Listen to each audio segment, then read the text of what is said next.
Alors ce matin, j'aimerais qu'on prenne un texte dans l'Épître aux Hébreux. Donc on vient de lire un petit peu de l'Épître aux Hébreux dans le moment de scène que nous venons de passer. Donc l'Épître aux Hébreux, comme son nom l'indique, était destiné aux Hébreux, à des Hébreux. Et donc c'est une lettre qui nous parle de Jésus en tant que souverain sacrificateur, qui a traversé le tabernacle céleste, qui a présenté son propre sang. Et au milieu de cette lettre, il y a le chapitre 11, le chapitre des héros de la foi, vous vous souvenez. On dit héros parce que c'est une exposition d'hommes et de femmes de foi qui nous ont précédés.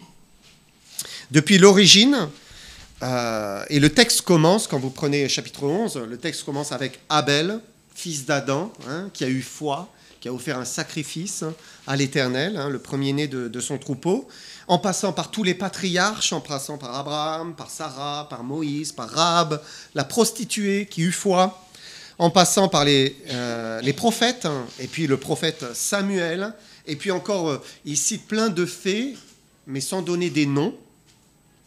Ils ont tous eu foi en l'Éternel. Ils ont cru, ils ont fait confiance. Et c'est pour cela qu'ils sont devenus les héros de la foi.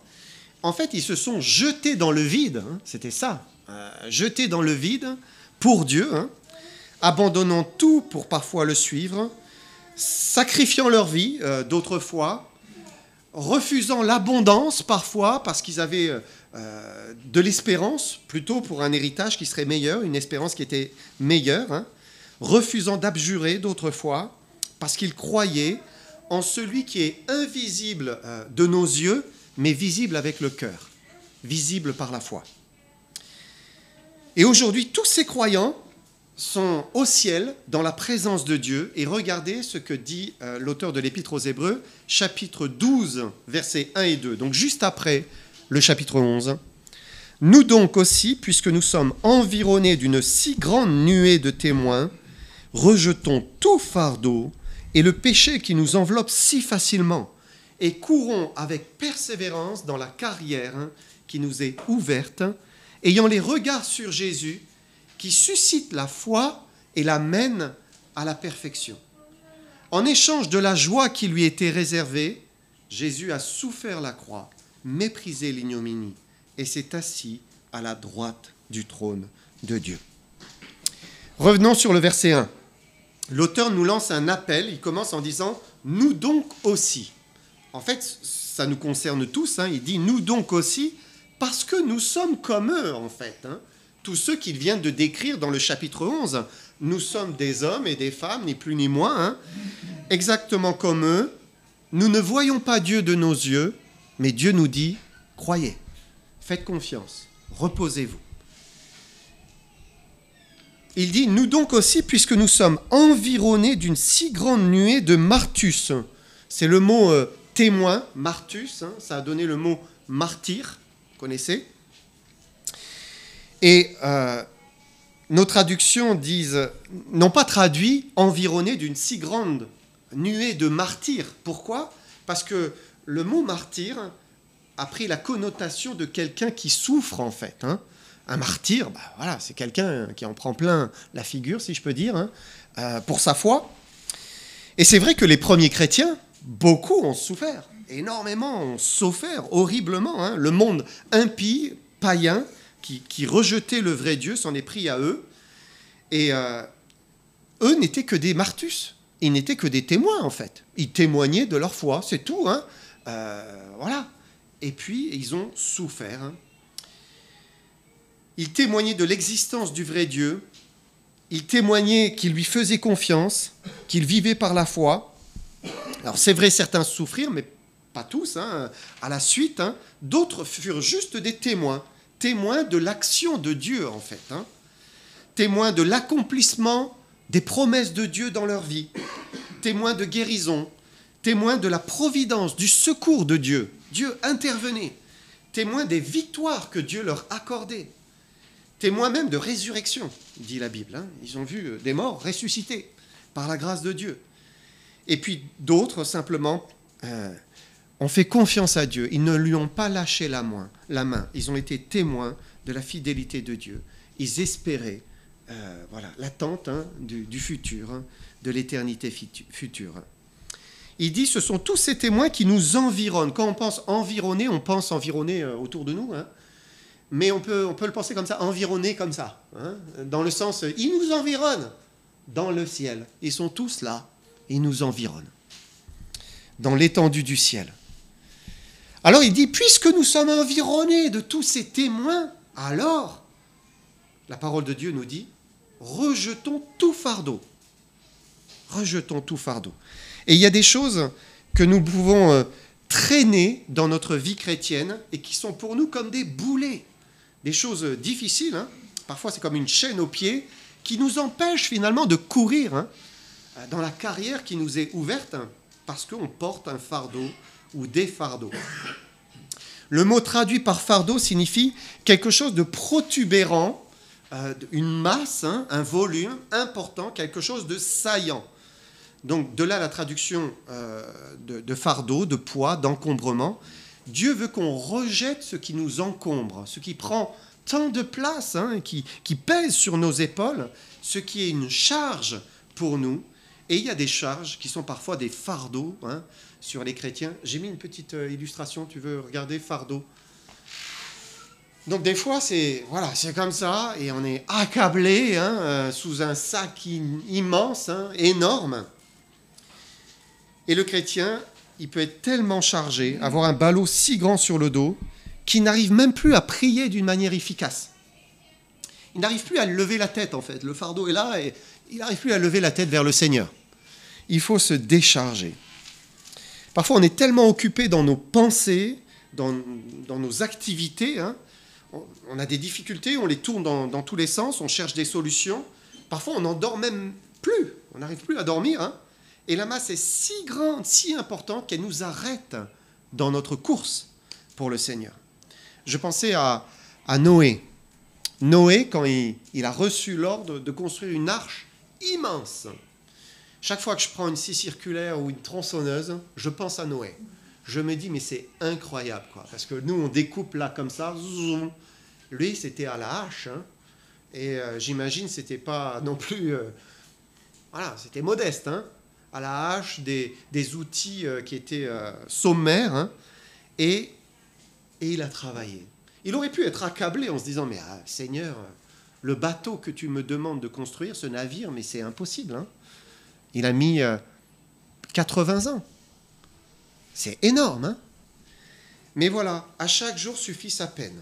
Et en s'occupant du jour d'aujourd'hui, et puis en laissant le fardeau de demain pour demain, eh bien petit à petit on avance et on arrive jusqu'au bout. Aucun coureur de marathon, vous savez les marathons, c'est 42 km, je n'ai pas vérifié, c'est ça, 42 km. Aucun coureur prend un sac de 40 kg pour faire le marathon. Eh non, c'est pas possible. Parfois les militaires, là à côté, mettent des gros sacs, mais c'est pas pour courir 42 km, c'est court. On ne peut pas courir une longue distance avec un poids qui nous accable. Ce n'est pas possible. Impossible de tenir la distance avec Dieu si on n'apprend pas à se décharger. On ne peut pas porter cette masse, ce gros volume sur le dos et être en même temps dans la course pour le Seigneur. Donc il faut apprendre à rejeter tout fardeau, être allégé complètement. L'apôtre Pierre nous y exhorte lorsqu'il dit « Déchargez-vous sur lui, sur Jésus, de tous vos soucis, car lui-même prend soin de vous. » Autrement dit, mais déposez à ses pieds, aux pieds de Christ, ne portez rien, excepté son joug, qui est doux et léger. On avait vu ça ensemble. L'incrédule, celui qui ne croit pas, dira que le fait de prier Dieu, de demander qu'il nous aide à porter ou de se décharger sur lui, ça ne change rien à ce qui est devant nous. La charge, le travail, la responsabilité est toujours là. Lorsqu'on a un travail pénible à faire, si on prie que Dieu nous aide à le faire, c'est vrai, le travail est toujours là, il existe, il ne va pas disparaître. Mais par la prière, nous croyons, nous faisons intervenir la foi, et quand nous prions pour nous décharger sur lui, nous croyons qu'il va prendre soin de nous. Et c'est là où Dieu intervient. C'est là où il y a véritablement une intervention divine, l'intervention de Dieu. Et c'est ce qu'ont fait tous les héros de la foi, en fait. À chaque fois, ils ont fait confiance, ils se sont déchargés, ils se sont reposés sur lui. Ils ont compté sur la bonté de Dieu, compté sur la présence de Dieu, compté sur lui. Et c'est ce que le chrétien a souvent du mal à faire. Se décharger et croire, s'attendre à Dieu. On préfère s'en sortir tout seul. On préfère gérer tout seul, trouver des solutions, ne compter que sur soi-même ou compter parfois sur les autres, hein, sans se décharger sur lui, sur Dieu, sur Christ. Hein. On a du mal à le faire. Mais Dieu nous exhorte. Il dit, mais rejetez tout fardeau, refusez de porter tout fardeau et rejetez-le sur moi. Et c'est un vrai apprentissage, parce que ce n'est pas naturel. Ce qui est naturel, c'est de se lever le matin, de servir son café ou son thé ou son petit déjeuner, de scroller sur son téléphone aujourd'hui, et puis de se lancer dans sa journée. Ça, c'est naturel. Des millions et des millions, des centaines de millions de gens font ça tous les jours. Hein. Et on assume seul ses responsabilités. Seul, on porte, parce qu'on a appris à faire comme cela. Alors, eh bien, on le fait. Et Jésus est venu nous apprendre quelque chose de différent. Jésus est venu nous apprendre à nous reposer sur lui, à compter sur lui, à espérer en lui chaque jour. Chaque jour. Et par la prière, eh bien, cela se fait. Hein. Par la prière, on s'en remet à lui. On dépose à ses pieds, on lui demande son secours, sa grâce, sa bénédiction, sa direction, qu'il éclaire notre journée. Et pour qu'il vive en nous, à chaque instant de la journée. Il faut apprendre à rejeter ses fardeaux et se confier en lui. Ça, c'est la première chose qu'il demande. Deuxième chose, la parole de Dieu nous dit aussi, rejetons le péché qui nous enveloppe si facilement. Ça, c'est un autre sujet. Hein. Ce verbe rejeter, rejetons, c'est le même verbe grec qui est utilisé dans Éphésiens chapitre 4, lorsqu'il est dit qu'il faut se dépouiller du vieil homme. En fait, on pourrait traduire, hein, dépouillez-vous du péché qui vous enveloppe si facilement. Comme Paul dit, dépouillez-vous hein, de tout ce qui corrompt, les convoitises trompeuses. Parfois, on voit des documentaires dans la nature avec certaines espèces qui muent, vous savez, qui perdent leur peau. Alors, elles s'agitent, hein, ces espèces dans tous les sens, hein, pour essayer de s'extraire de cette vieille peau hein, qui leur colle. Hein. Et c'est quelque chose qui est d'autant difficile parce que c'est leur peau naturelle. Elle épouse bien leur forme. Hein. Elle les enveloppe parfaitement. Elle leur va comme un gant. Et ça peut prendre de 7 à 14 jours pour s'en débarrasser. Et c'est long. C'est long. Hein, pour eux, parce que c'est l'enveloppe naturelle. Et c'est le cas pour nous en ce qui concerne le péché. Le péché est notre enveloppe naturelle. C'est ce qui nous enveloppe hein, naturellement. C'est ce qui est ordinaire, habituel. Vous connaissez l'expression « chasser le naturel » et il revient au galop. Parce que c'est, voilà, je suis comme ça. C'est mon enveloppe naturelle. Et c'est une enveloppe qui a une fâcheuse tendance à vouloir se remettre à sa place. On la pousse et hop, elle revient. On n'arrive pas à s'en extraire.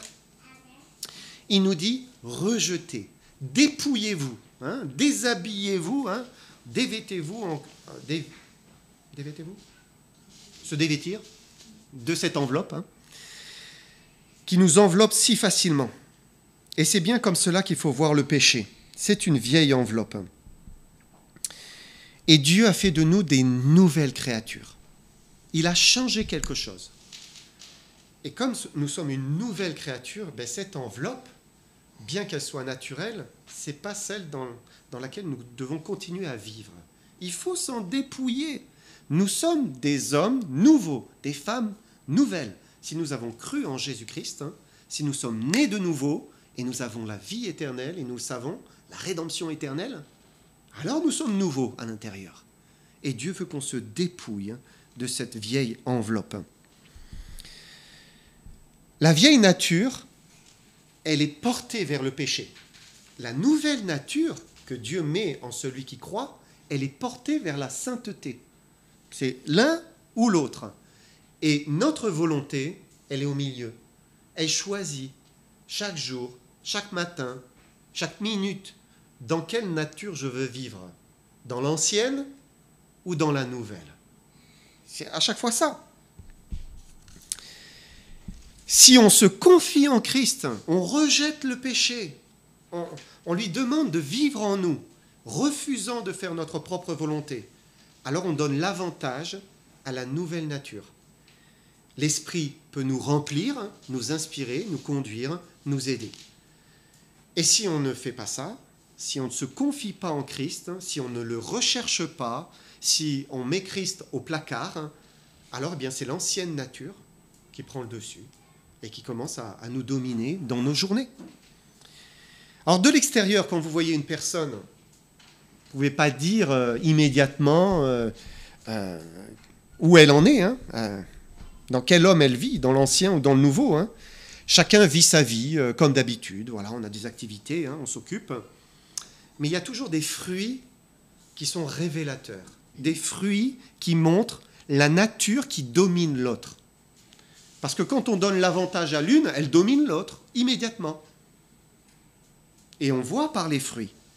Un chrétien qui a un désir de lire sa Bible, de prier, de rencontrer ses frères et sœurs, de les aimer, eh bien, on voit la nouvelle nature. Elle se manifeste. C'est Christ. C'est Christ. L'Esprit l'anime. Parce que la nouvelle nature est animée par l'Esprit Saint, qui se porte vers les choses qui plaisent à Dieu. Par contre, si notre cœur résiste à Dieu, si nous n'aimons pas l'Église, nous n'aimons pas les saints, nous n'avons pas trop envie de lire la Bible, pas envie de prier, pas envie de s'approcher de lui, alors c'est révélateur. Voilà. Où j'en suis aujourd'hui, je ne vais pas bien. Et j'ai laissé la vieille nature me dominer. Et je dois prier, dire Seigneur, viens-moi en aide, secours-moi. La chair fuit ce qui plaît à Dieu. C'est vrai qu'aussi parfois elle peut être au milieu des choses de Dieu, faire semblant et devenir hypocrite, c'est une réalité. Mais en général, elle fuit ce qui plaît à Dieu. Un autre signe révélateur de la nature qui nous conduit, ce sont les contrariétés de la vie. Vous savez, quand quelque chose vient heurter votre volonté, quelque chose vient de se passer, une chose qui vient vous blesser, une parole qui n'est pas très gentille, une parole blessante, là, souvent, la nature peut se révéler. La chair, elle est vindicative, elle est violente, elle rend coup pour coup.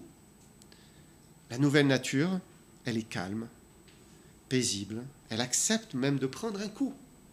On peut lui mettre un coup dans le Seigneur, elle ne va pas rendre coup pour coup. Elle aime, elle pardonne, elle fait grâce. Jacques dit, nous bronchons tous, chacun, de plusieurs manières. Autrement dit, nous trébuchons, nous tombons de manière différente. Nous ne sommes pas tous les mêmes, tous pécheurs, mais avec des péchés qui sont différents. Mais le péché est bien là, dans la vie, de celui qui ne le rejette pas, de celui qui ne le repousse pas, qui ne s'en dépouille pas. Et il y a une vérité spirituelle pour tous les enfants de Dieu, c'est que plus nous nourrissons l'une de ces deux natures, plus elle prend de l'ascendant sur l'autre. Qu'est-ce que nous nourrissons? C'est la question. Celui qui ne rejette pas le péché d'une manière habituelle, mais qui au contraire nourrit son péché, l'alimente, l'entretient, il se plaît dans la vieille peau, en fait. Il reste dans sa vieille peau, et il n'a pas la force de s'en défaire. Il ne va pas rester 7 jours ou 15 jours, non. Il peut la garder longtemps, très longtemps, parce qu'il a nourri. Donc elle est pleine de force, la chair est pleine de force. Et dès que quelque chose de spirituel arrive, on le repousse, on n'en veut pas. C'est la chair. Tandis que celui qui nourrit la nouvelle nature, au départ c'est difficile, mais celui qui nourrit la nouvelle nature, qui va vers les choses qui plaisent au Seigneur, qui prend l'habitude de lui obéir, de marcher avec Christ, eh bien, il commence à nourrir et à donner de la force à cette nouvelle nature qui devient capable de dire non au péché. Je refuse, je la rejette.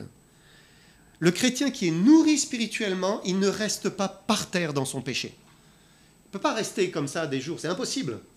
Dans l'heure qui suit, mais il y a repentance, voire dans la minute qui suit, selon les cas, repentance, mais pardonne-moi Seigneur, pardonne-moi, relève-moi. Et Dieu le relève. Il ne reste pas dans son péché, parce qu'il n'en veut plus dans sa vie. Conclusion, faites les bons choix. Chaque jour, faites les bons choix. Nourrissez votre nouvelle nature et vous serez fort pour terrasser l'ancienne. Dieu nous dit, rejetez le péché qui nous enveloppe si facilement. Et si on a du mal, parce que on n'a pas suffisamment nourri dans le passé, il ne faut pas se décourager. Il faut persévérer, continuer, ne vous découragez pas.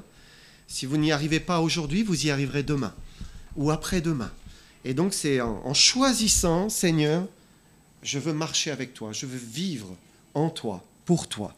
Alors, on parviendra à la victoire. Et la vieille enveloppe va commencer à se détacher de plus en plus, et nous pourrons courir dans la carrière avec le Seigneur. Troisième chose que Dieu nous montre ce matin, rejetons tout fardeau, rejetons le péché qui nous enveloppe si facilement, et courons avec persévérance dans la carrière qui nous est ouverte. Donc, la vie, la marche avec le Seigneur est symbolisée ici par une course. L'apôtre Paul va en parler 2 fois dans ses épîtres. Et notamment, il va dire, en terminant sa vie, il va dire « J'ai combattu le bon combat, j'ai achevé la course ». Voilà, c'est une course, la course chrétienne. On a une exhortation pour nous aussi, je vous la lis, Colossiens 2,18, qui dit « Qu'aucun homme, sous une apparence d'humilité ou par un culte des anges, ne vous ravisse à son gré le prix de la course. » C'est une course. Nous sommes vraiment dans une course pour le Seigneur. Et il y a un prix à l'arrivée. Et Dieu nous exhorte à chercher à remporter ce prix final en courant avec persévérance. Il y a 2 types de courses. Je ne sais pas quelle course vous avez fait quand vous étiez à l'école, parce qu'on nous obligeait à courir. Peut-être on vous a obligé à courir. Il y a la course rapide. Il faut tout donner, là. 200 mètres ou 100 mètres. Et puis, il y a la course de fond. La course avec le Seigneur, c'est plutôt une course de fond. Dieu ne nous demande pas de courir comme un fou le premier mois ou la première année, puis après, c'est fini, on ne court plus. Non. Il vaut mieux courir lentement, avec constance, sûrement, et on avance, et on progresse. On ne se relâche pas.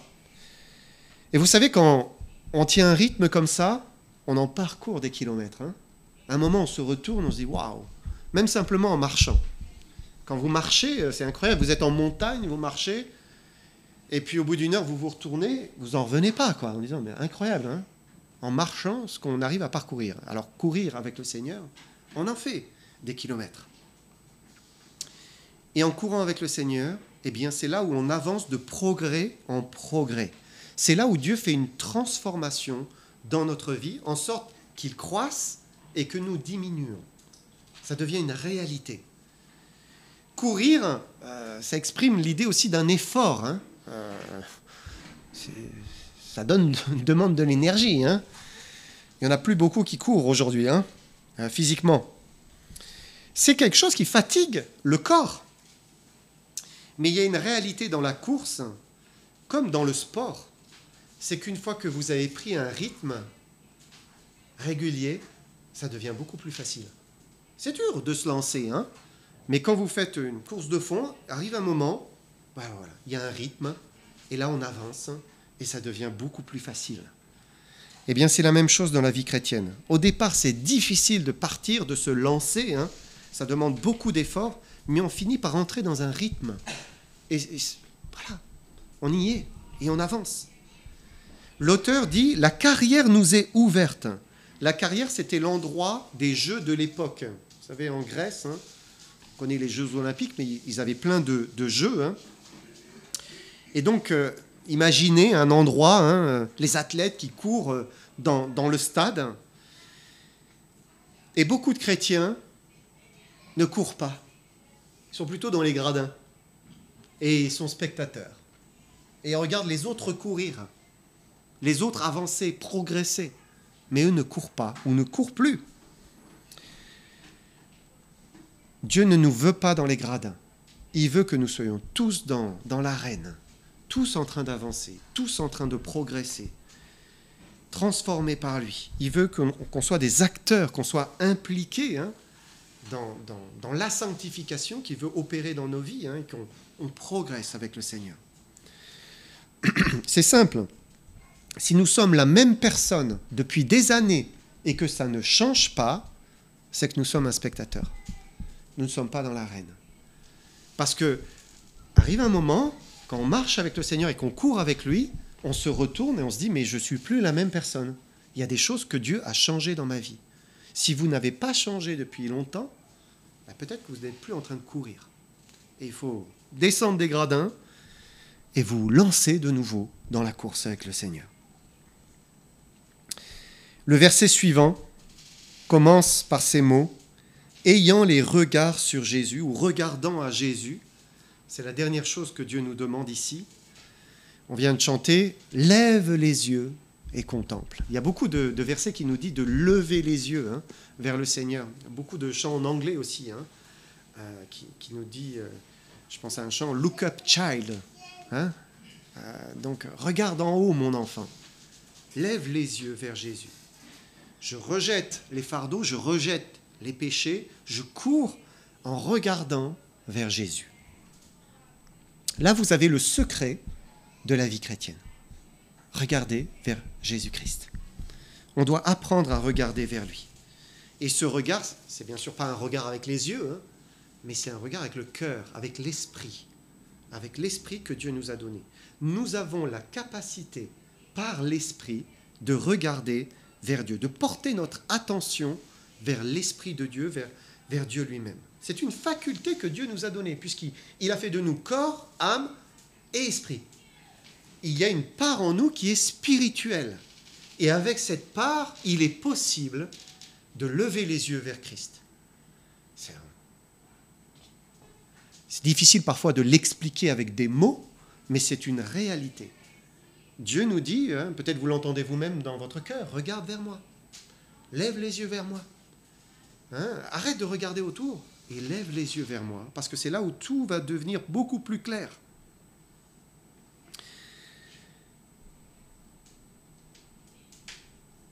Et vous savez, ça nous met tous sur un même pied d'égalité. Le grand, le petit, l'instruit, l'inculte, voilà, celui qui est avancé, celui qui est novice, on est égalité.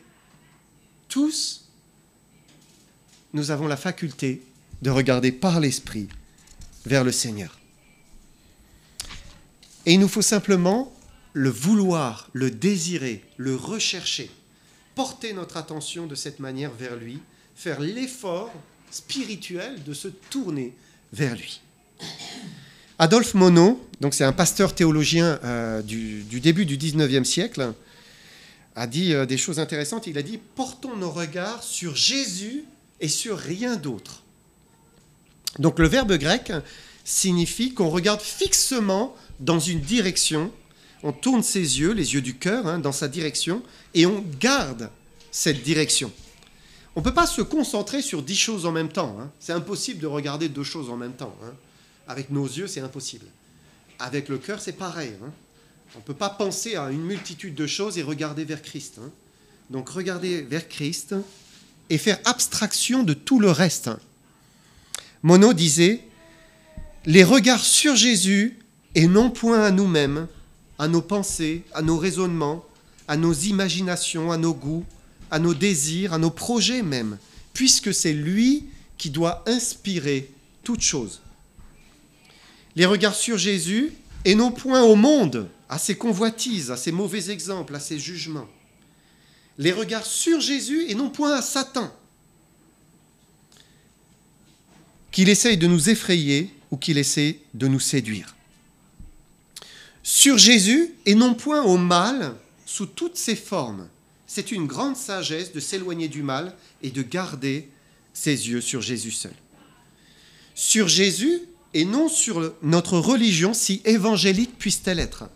La foi qui sauve, qui sanctifie, qui console, ce n'est pas simplement être d'accord avec la doctrine de l'Église baptiste du centre.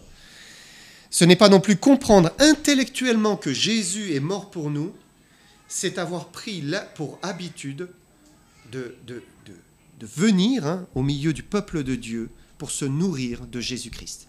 La foi qui sauve, c'est cela. On se nourrit de Jésus-Christ. Adolphe Monod disait « Il ne suffit pas de savoir Jésus-Christ, il faut avoir Jésus-Christ. » Et il ne suffit pas de savoir des choses même sur Jésus-Christ. Il faut avoir Jésus-Christ. C'est pour cela que dans la première épître de Jean, il est dit « Celui qui a le Fils, il a la vie. Celui qui n'a pas le Fils de Dieu, il n'a pas la vie. » Avez-vous le Fils de Dieu ? Peut-être vous savez des choses, mais avez-vous Jésus ? C'est ça qui est important. Avoir Jésus en soi, c'est ce qui nous donne la vie éternelle. Enfin, sur Jésus, tous nos regards, et non point à nos frères et sœurs, ni à ceux que nous estimons les meilleurs, ni à ceux qui sont les plus aimés.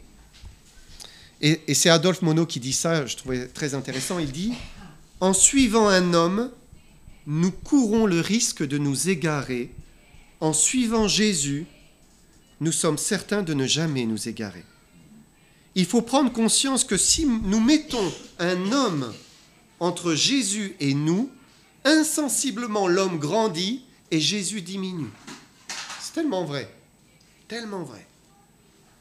Et au bout d'un moment, nous n'arrivons plus à trouver Jésus si nous ne trouvons pas l'homme. Et si l'homme n'est pas là, tout nous manque.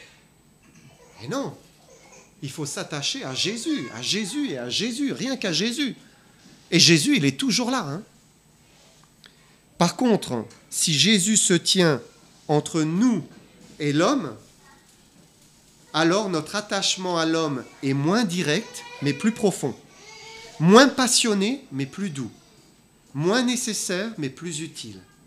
Et Dieu peut se servir de l'homme pour nous bénir s'il le veut, et si l'homme manque, c'est pour nous bénir encore plus en nous rapprochant de sa personne divine, de Jésus lui-même, sachant que pour Jésus, ni la mort ni la vie ne nous sépareront de lui. C'est beau, hein ? Courons avec persévérance dans la carrière qui nous est ouverte, les regards sur Jésus, qui suscite la foi et la mène à la perfection. Peut-être votre foi aujourd'hui est faible, fragile, elle est minuscule. On peine à la voir. Mais en regardant à Jésus, c'est lui qui suscite la foi et c'est lui qui l'amène à la perfection, qui l'amène à l'achèvement. C'est le sens du terme, téléos, l'achèvement complet. Quand on regarde à Jésus, notre foi est perfectionnée par Jésus. Personne ne peut achever sa course s'il ne demeure les yeux fixés dans la direction de Jésus seul. Parce que c'est Jésus qui est la raison même de la course. Il est la finalité. Il est le prix même de la course. Sans lui, nous sommes bien incapables de courir. Alors, gardons nos regards sur lui. Que la grâce